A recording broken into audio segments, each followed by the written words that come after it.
말하고 그런 거예요. 구분해가지고 소사무실로 임대했어요. 만약에 의리라는 사람이 여기 들어와가지고 1103호라고 써있으니까 1103호로 사업자 등록을 신청한 겁니다. 이때 대항력 만들어질 수 있어요, 없어요? 없다고 그랬었죠. 왜냐하면 등기부에 기재된 주소는 뭐라고 했습니까? 1101호잖아요. 그러니까 등기부에 기재된 주소하고 일치하게 사업자 등록을 신청해야만 대항력이 만들어지는 것이지, 그게 아닐 때는 대항력은 절대 만들어질 수가 없다. 그럼 등기부에 기재된 주소는 1101호잖아요. 1101호의 전부입니까? 일부입니까? 일부. 그래서 1101호의 일부 이렇게 기재를 해야 돼요. 일부. 그리고 그 일부분이 어딘지를 표시해줘야 되기 때문에 반드시 뭘 첨부하라고 그랬어요? 도면을 첨부해야 된다. 그래서 이런 내용들 꼭 기억하시고, 그럼 반대로 생각하세요. 반대로. 만약에 1101호가 경매가 나와요. 근데 임차인이 지금처럼 3명이에요. 3명. 그럼 여러분들은 항상 뭐를 의심하시냐면, 이 양반이 일부라고 썼을까? 혹시 그냥 1103호라고 안 썼을까? 만약 1103호라고 썼으면 이런 사람들 우리가 뭐라고 표현할 수 있냐면 그냥 가장임차인이다 이렇게 표현할 수 있잖아요. 그죠? 또 도면 첨부했을까? 이런 것들 확인하셔야 돼요. 근데 이런 것들까지 꼼꼼하게 알면서 사업자 등록을 신청한 사람이 지금은 많이 있지만 예전에는 많지가 않았다는 얘기예요. 그러니까 이런 물건 봤을 때는 항상 여러분들이 그런 걸 조사하려고 노력하셔야 되겠죠. 근데 조사하려고 노력을 해도 알려줘야죠. 세무서 가갖고 무지하게 많이 이것저것 저도 물어봤었죠. 근데 세무서에서는 이런 내용들을 보여주지 않습니다. 그러다 보니까 그런 거 조사하기가 참 힘들더라고요. 그래서 여러분들 나름대로 뭐 노하우가 있으시면 저런 것들 조사하시면 될 것 같아요. 그렇게 보시고, 그와 관련된 판례니까 그냥 가볍게 읽어보시고요. 그 다음에 78페이지 보시면 현장조사시 조사할 내용 써있는데, 일단 상가 임장 갔을 때 현장 조사할 때는 뭐 제일 중요한 것은 뭐니 해도 제일 중요한 거는 입지예요. 입지가 제일 중요한 거다. 보시고, 그 다음에 입지가 제일 중요한 것이고, 그 다음에 그 전에 봐야 될 것이 뭐 해당 물건에 대한 조사는 면적에 대한 이해라고 써있는데, 이 면적에 대한 이해는 제가 뭘 설명드리고 싶었냐면 설명 이미 드렸던 건데, 전용률 말씀드린 적이 있었죠. 제가 전용률 설명드렸었죠. 그래서 이 전용률과 관련돼서 상가 같은 경우는 전용률을 선정할 때 지하 주차장 면적을 거의 다 집어넣어요. 그러다 보니까 여러분들이 생각하는 것과 다른 면적이 나올 수도 있다는 거. 그래서 면적에 대한 이해에서는 사실 전용률을 설명드리고 싶었어요. 근데 그건 이미 설명드렸던 것이고, 그 다음에 층수. 상가는 무조건 1층이 좋다. 그건 아니죠. 여러분들 임장 많이 다녀보셨으니까 아시잖아요. 그러니까 1층이 필요한 상가군도 있고 1층이 아니고 2층도 그 목적 달성만 할 수 있다면 실질적으로, 그러니까 층수에 대한 이해에서는 그걸 말씀드리고 싶었어요. 그러니까 어떤 목적의식을 가지고 가는 상가 임차인이 있다. 이게 무슨 뜻이냐면요. 그러니까 그냥 왔다 갔다 하는 워킹 손님 상대로 장사하는 게 아니고 목적의식을 가지고 가야만 만날 수 있는 그런 상가 임차인이 있어요. 가장 쉽게 예를 들 수 있는 게 점이요. 점 보는데 그냥 얘기 드리는 거예요. 근데 이 점 보는 거는 꼭 1층에 있을 필요가 있어요? 없어요? 없죠. 그러니까 그거는 2층에 들어가도 되고 3층에 들어가도 되고, 왜냐면 그 목적의식을 가지고 오기 때문에. 그래서 상가에 대해서 관심 가질 때 가장 중요한 것이 임차인에 대한 조사거든요. 임차인에 대한 조사인데, 만약에 그런 목적의식을 가지고 가는데 그 부분이 좀 뭔가 나름대로 2층이나 3층이나 4층에 있음에도 불구하고 2층, 3층, 4층은 무조건 안 좋은 거야 이렇게 생각지 마시고, 만약에 그런 업체가 입점해 있다면 실질적으로 여러분들은 관심 가져도 된다. 대표적인 예가 은행이잖아요. 예전에는 은행이 1층에 있었잖아요. 근데 지금은 2층, 3층으로 올라가잖아요. 그죠? 그러니까 그런 것들도 은행이 입점돼 있을 때 은행 같은 업종은 잘 이전을 안 해요. 이동을 못 하고. 근데 돈이 없어서 이동을 못 하고 이전을 안 하는 게 아니고 돈이 까먹어도 그 자리에 있으려고 하는 거예요. 왜냐하면 통상 이제 은행 같은 경우는 이제 가장 적은 평수가 뭐 100평부터 시작하잖아요. 그럼 100평에 들어가 있었을 때 만약에 여기서 대항력이 없어서 쫓겨난다고 가정해볼까요? 쫓겨났을 때 이 100평 정도의 공간을 이와 비슷한 자리에 구하는 것은 쉽지가 않아요. 그럼 좀 멀리 가면 되지. 멀리 못 가요. 왜요? 경쟁은행들이 옆에 있으니까. 그러면 여기서 멀리 떨어져 버리면 경쟁은행한테 경쟁에서 밀려버리기 때문에 영업을 포기하는 거와 똑같아요. 그러니까 결국 은행 같은 경우는 잘 이사를 안 가니까, 만약에 여러분들이 가봤는데 2층이에요. 1층만 무조건 좋은 거 아니라고 그랬잖아요. 2층인데 은행이 들어가 있어요. 땡큐죠. 그러니까 그렇게 임차인에 대한 정보가 가장 중요하다는 거, 그 말씀을 드리고 싶고, 층수에 대한 이해에서는 그런 것들 설명드리고 싶었어요. 그러니까 4층, 5층에 있는 상가를 할지라도 활성화가 잘 되는 것들이 들어가 있다면, 예전에는 그 만약에 상가 임차인이 대항력 없는 임차인이 존재하는데 뭐 한의원이 들어가 있거나 치과가 들어가 있으면 이건 대박이다 이렇게 생각을 했었어요. 근데 지금은 사실 또 그렇지도 않죠. 왜 그렇지도 않냐면 불과 몇 년 사이에 한의원도 망하시는 분들이 상당히 많아요. 또 치과도 수도 없이 많아요. 망하시는 분들이. 그러니까 이 치과 같은 경우는 옛날에는 왜 관심을 가졌냐면 이 기계기구를 이동하는 것 자체가 쉽지가 않아요. 세팅할 때부터. 그래서 될 수 있으면 그 자리에 있으려고 하기 때문에 월세를 조금 높게 불러도 그냥 다시 재계약을 할 수 있고, 또 한의원 같은 경우는 단골 손님들 때문에 이렇게 쉽게 이동을 못해요. 그러다 보니까 월세를 조금 높게 불러도 재계약을 할 수 있었는데, 근데 지금은 아까 말씀드렸듯이 한의원임에도 불구하고 우리가 의사 선생님인데 어떻게 망해 이렇게 생각하실 것 같은데 망하시는 분들 의외로 많습니다. 그래서 에이 이참에 나가야지 이렇게 나가는 경우도 많고, 치과도 마찬가지고요. 그래서 옛날하고 좀 틀려진 게 그런 것들이 아닌가 싶어요. 그리고 또 쉽게 이동 안 하는 곳이 또 어떤 거냐면 일식집이요. 일식집 같은 경우는 쉽게 이동을 잘 안 해요. 왜냐하면 일식집은 고가잖아요. 그러다 보니까 단골 손님들 상대로 장사하거든요. 단골 손님들이 아니면 일식집 오지 않죠. 그러다 보니까 쉽게 이렇게 바꾸고 자리를 이전하고 그러지 않더라고요. 그러니까 그런 경우는 낙찰 받아놓고 통상 그러잖아요. 유치권 신고하고 그다음에 권리금, 보증금 이런 것들 뺏기기 싫어가지고 작업한다고 제가 말씀드렸고, 근데 그런 경우는 다시 임대 빼주면서 월세 올리시라고 제가 말씀드렸잖아요. 그래서 이제 그런 식으로 좀 판단해야 되지 않을까 싶고요. 그 다음에 연식에 대한 검토, 단지 내 상가에서 재건축과 관련돼서는 연식에 대한 검토도 해보셔야 된다. 층고에 대한 이해, 층고 가지고 제가 수익을 극대화시켰던 것이 말씀드렸죠. 신도림 그 지하 공매로 받은 거. 그러니까 층고에 대한 이해, 층고가 높을 때는 이 층고를 어떻게 활용하면 나한테 최대 유효하게 이용할 수 있을 것인가, 이런 것들도 이제 고민을 한번 해보시라고 말씀드리고 싶습니다. 그 다음에 주차장, 상가에 있어서 가장 중요한 건 주차장이죠. 뭐 다 아시는 내용이잖아요. 공감할 수 있는 내용이고. 그래서 다조식 주차장이 있으면 너무너무 좋은 것이고, 그게 아닐 때 그럼 기계식 주차장이라도 있어야 되는 것이고, 근데 그것도 없어요. 그러면 상가가 상가로서 역할을 못하게 되는 겁니다. 그러니까 일단 주차장이 있는가 없는가도 반드시 검토하셔야 되겠죠. 그리고 여기 언급은 안 됐지만 관리비, 이런 데 상가 경매가 나오게 되면 관리비 연체가 된 것들이 상당히 많은데, 이 아파트 관리비하고는 규모가 틀려요. 상가 같은 경우 아파트 관리비야 많이 연체돼야 200, 300 연체되지만, 상가 관리비 같은 경우는 통상 1000단 이상으로 연체된 현장들이 참 많이 있습니다. 참. 그러니까 그런 경우에 관리비 연체 규모가 어떻게 될 것인가, 이런 것들도 좀 조사하셔야 되겠죠. 관리사무소 가서 물어보시면 돼요. 그리고 이제 입지, 입지는 그냥 읽으시면 다 여러분들이 이해하실 수 있는 내용들이에요. 그래서 뭐 노출 가시성, 횡단보도 입지, 버스 정류장, 지하철역 입지, 뭐 다 상식적으로 이해하실 수 있는 거죠. 그리고 다중 이용 시설이 옆에 있었을 때 이제 그런 것들은 여러분들한테 플러스 요인이 된다는 거예요. 그런데 옆에 백화점이 바로 있어요. 백화점 옆에 상가고는 백화점 안에서 모든 걸 다 해결하니까 이건 낙찰 받으면 안 돼, 이렇게 생각하시면 안 돼요. 그렇게 생각하시면 안 되고, 다중 이용 시설이나 고객 직직 시설이 옆에 있었을 때는 그 상가한테 굉장히 플러스 요인이잖아요. 그러니까 그런 것들도 너무 노멀한 얘기이기 때문에 뭐 여러분들이 다 알고 계신 내용이 아닌가 싶어요. 그리고 이 노출 가시성 문제도 뭐 여러분들 다 이해하실 수 있을 것 같은데, 이게 사거리라고 가정을 해볼게요. 당연히 사거리 모퉁이에 있는 게 제일 좋은 상가죠. A급 상가죠. 그리고 대로변에 있는 상가가 또 A급 상가죠. 근데 A 상가는 이렇게 돼 있어요.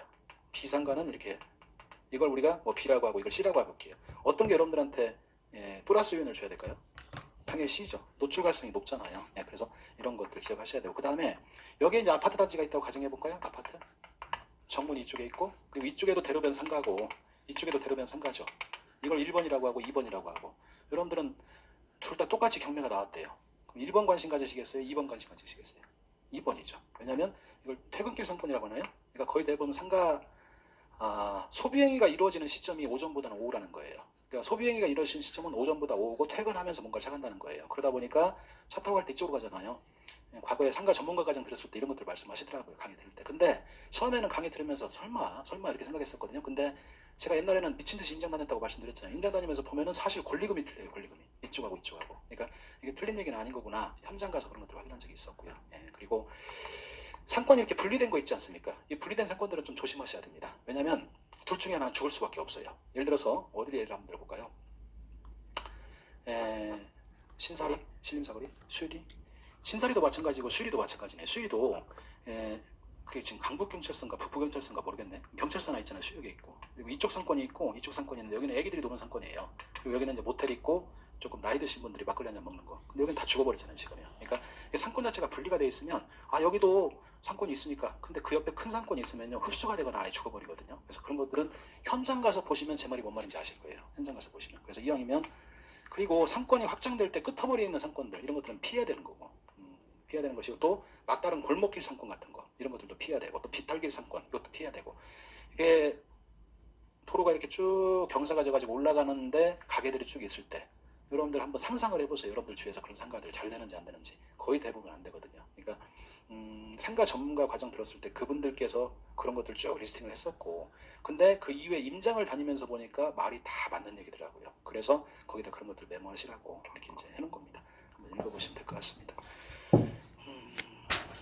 79페이지 이제 피해야 될 상가들 뭐 그런 것들 써놨죠. 읽어보시고, 그 다음에 뭐 점유자에 대한 조사해야 되고 시세 조사해야 된다 이제 그 말씀 드렸는데, 점유자에 대한 조사가 뭐냐면 임차인이요. 아까 우리가 상가는 경매 나왔을 때 임차인 정보가 제일 중요하다고 말씀드렸어요. 임차인 정보가. 그러니까 똑같은 임차인이라 할지라도, 똑같은 상가군이라 할지라도 이 현장에서 예를 들어서 100만 원의 수익을 내는 사람이 있고 이 현장에서 600의 수익을 내는 사람이 있어요. 똑같은 임차인이라 할지라도.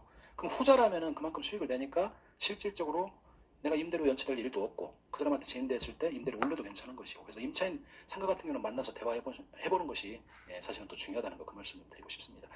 그리고 시세조사 이건 왜 써놓은 거냐면요, 이것도 일전에 말씀드렸어요. 어떻게 말씀드렸었냐면 상가 낙찰 받은 다음에 될 수 있으면 그 임차인을 내보내야지, 명도작업 진행해야지 이렇게 단정하지 마시고 될 수 있으면 재임대를 해가지고 월세를 올리시라고 말씀드렸잖아요. 그럼 월세가 올라가 버리면 나중에 뭐가 올라간다고 말씀드렸냐면 매가가 올라간다고 제가 말씀드렸죠. 그래서 그런 작업 하시라고 거기다 이제 그런 내용들 써놓은 것이고, 그거 설명드리고 싶었던 것이고, 또 조금 희귀한 것들이 있죠. 희귀성이라고 표현해야 되나? 뭐 어떤 단어를 집어넣어야 될지 모르겠는데, 인허가 받기 이제 허가가 안 나오는 것들, 예를 들어서 일종 뭐 위락시설 같은 거, 뭐 룸빵 같은 거, 이런 것들은 서울에서 더 이상 허가 안 나와요. 그러니까 일전에 역산동의 그 지하에 사실은 굉장히 유명한 룸빵인데 그의 경매가 나왔을 때 그 떨어지고 나서 너무너무 아까웠었어요. 입찰 들어갔었거든요. 당연히 입찰 들어갔던 이유가 뭐냐면 이건 낙찰 받아놓으면 내가 장사해도 얼마든지 팔 수 있어요. 왜냐하면 안 나와요, 허가가. 위락시설 룸빵 할 수 있는. 그러니까 실질적으로 그렇게 이제 던졌을 때 그냥 앉은 자리에서 그냥 뭐 몇 억은 그냥 먹을 수 있었던 것이기 때문에, 그러니까 그런 것들, 좀 희귀한 것들,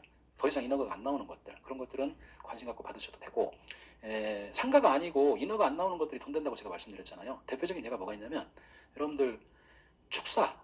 근데 축사보다 더 힘든 게 뭐냐면, 이게 부르는 게 값인 게 있어요. 돈사, 돼지 키우는 거. 왜냐면 인허가를 안 내줘요, 인허가를. 그러니까 돈사 경매가 진행됐을 때 받으면요, 그냥 무조건 돈 번다고 생각하세요. 왜냐면 그거를 이제 하고 싶어 하시는 분들은 있는데 인허가가 안 나오니까 못 하는 경우가 상당히 많거든요. 그래서 가장 이렇게 좀 뭐라 그럴까, 수요층이 많고 받으면 바로 팔 수 있는 것이 돈사거든요. 왜냐면 냄새가 엄청나요, 그게. 축사보다 더. 그래서 개사, 축사, 돈사 이런 것들 중에서 돈사가 있다면 저도 계속 그런 것들 보고 있습니다. 그러니까 돈사를 받으면 좋은 것이 뭐냐면 그 위에다 태양광 깔고, 그리고 돈사는 돈사대로 팔아버리고 얼마든지 가능하거든요. 근데 잘 안 나오더라고요. 그것도 작년 여름에 한번 입찰 들어갔다 떨어진 적이 있었는데, 그것도 이제 받았으면, 그러니까 이 떨어지는 건 아무런 의미가 없어요. 그건 내 것이 아닌 거예요. 근데 떨어지고 나서도 좀 아까운 것들이 있거든요. 그건 좀 많이 아까웠었고, 옛날에 그 말씀드렸나요? 20만 원짜리 떨어진 거, 그 광주 저 대지 모텔 부지, 그것도 20만 원짜리 떨어진 것이 너무너무 아까웠었고, 출구 전략을 다 만들어놨었거든요, 매수인을. 좀 아까운 것들이 몇 가지가 있는데, 돈사가 떨어진 것도. 그러니까 여러분들도 그 좀 희귀한 것들, 아까 말씀드렸듯이 인허가 받기가 쉽지 않은 것들, 그런 것들은 받아놓으면 일단 그런 것들이 뭐가 되는 거냐면 단타가 되는 거예요, 단타. 그러니까 여러분들이 생각하는 단타는 아파트하고 빌라밖에 없다. 아니에요. 그렇게 생각하시면 안 돼요. 단타는 뭐냐면 수요층이 많은 게 단타예요. 수요층이 많으면 찍어서 바로 팔 수 있거든요. 예전에는 아파트 빌라를 시세보다 싸게 내놓으면 바로바로 팔렸기 때문에 그걸 단타했던 것이고, 지금은 그게 안 되니까 그럼 수요층이 많은 물건을 내가 확보하면 되거든요. 대표적인 예가 서울에서 건축 가능한 부지 같은 거 찍는 거. 이 건축하고 싶어 하시는 분들은 상당히 많잖아요. 그러니까 그런 분들한테 팔 수 있고, 또 아까 얘기했듯이 인허가 잘 안 나오는 것들, 아니면 똘똘한 상가 하나 만들어갖고 수익률 맞춰놓는 것들, 임대사업 영위하려고 하시는 분들한테 던지면 되거든요. 프로테이지 맞춰갖고. 그러니까 그런 것들을 단타라고 할 수 있겠죠. 그래서 말씀드렸듯이 상가도 이제 룸빵 얘기를 했는데, 룸빵은 사실은 그 이거죠. 하향, 아니 뭐라 그러죠? 피해야 될 걸 요즘 뭐라고 표현, 그 단어가 생각이 안 나요. 하향 산업이라고 그러나? 뭐라고 하죠? 아니, 안 해야 되는 거. 요즘 룸빵은 재미가 없거든요. 돈이 안 돼요. 그러니까 부자료 수를 거래할 수 없으니까 돈이 안 되는 것이고, 그리고 요즘 가장 이제 재미가 없는 게 나이트클럽. 제가 지방에 나이트클럽을 한번 해보려고 몇 군데 이렇게 좀 매물들을 보러 다녔었어요. 그리고 경매난 것도 있었고. 근데 제 주위에 나이트클럽을 이제 운영하셨던 분들이 좀 계시죠. 근데 그분들이 다 나이트클럽을 접고 이제 눈탱이 치고 나오는 거죠. 나와가지고 다른 거 하시는 것이, 뭐 만나서 얘기하면 이거 돈이 안 된다는 거예요. 돈이 앞으로 벌고 뒤로 빠지고. 그러니까 그런 것들 흐름도 좀 알고 계시면 좋을 것 같아요. 그럼 요즘 뜨는 게 뭡니까? 나이트클럽 얘기했는데 나이트클럽은 재미가 없을 것이고, 응? 코인 노래방? 예, 괜찮죠. 요즘 뜨는 거 제가 그거 말씀드린 적 있었나요? 춤 막 이렇게 추는 거. 아줌마, 예, 콜라텍. 춤이 다 똑같잖아요, 가서 보면은. 근데 이 콜라텍이 참 괜찮아요. 이 콜라텍 하시는 분도 또 제가 알고 있고 그러는데, 그래서 제가 지금 상가에서 찾고 있는 건 사실은 콜라텍 부지를 찾고 있어요, 콜라텍. 근데 이게 입지가 상당히 중요하죠. 왜냐면 그 동네 사람이 그 콜라텍을 안 오거든요. 원거리에서 오는 거다 보니까 교통이 좋아야 되는 것이고, 교통 결절점이 돼야 되는 것이고. 그래서 그렇게 되면은 한 번 왔을 때 입장료 2,000원 내는데, 그럼 2,000원 먹으려고 이렇게 생각하시면 안 돼요. 입장료 2,000원 내고 옷 보관료 내잖아요. 옷 보관료 2,000원 내고, 그 다음에 뭐 하나씩 사드시거든요. 근데 이게 1,000원 단, 2,000원 단이다 보니까 카드를 안 써요. 다 현금을 써요. 근데 일평균 입장객이 일평균입니다. 300명씩이에요. 일평균이. 그러면은 그리고 얼마나 좋아요. 아침 10시에 문 열고 저녁 8시쯤 문 닫으니까. 뭐 밤늦게까지 술 장사 할 필요도 없고 너무 좋은 거예요. 그래서 여러분들 생각할 때 콜라텍은 막 여러분들보다 나이가 한참 많으신 분들이 가는 곳이다 이렇게 생각할 것 같은데 저도 그렇게 생각하고 가봤죠.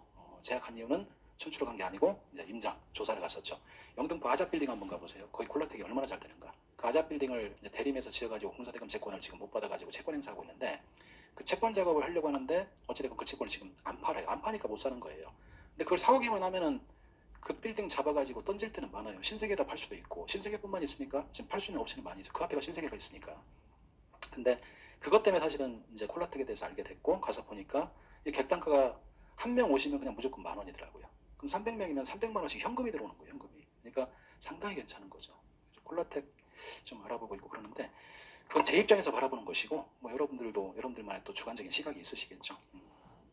이 정도 보시고 오늘 여기까지 하는 걸로 하겠습니다. 그리고 위반 건축물은 마쳤고 그다음 뭐 해야 되나요? 아 돼지 땅 얘기해야 되겠네요.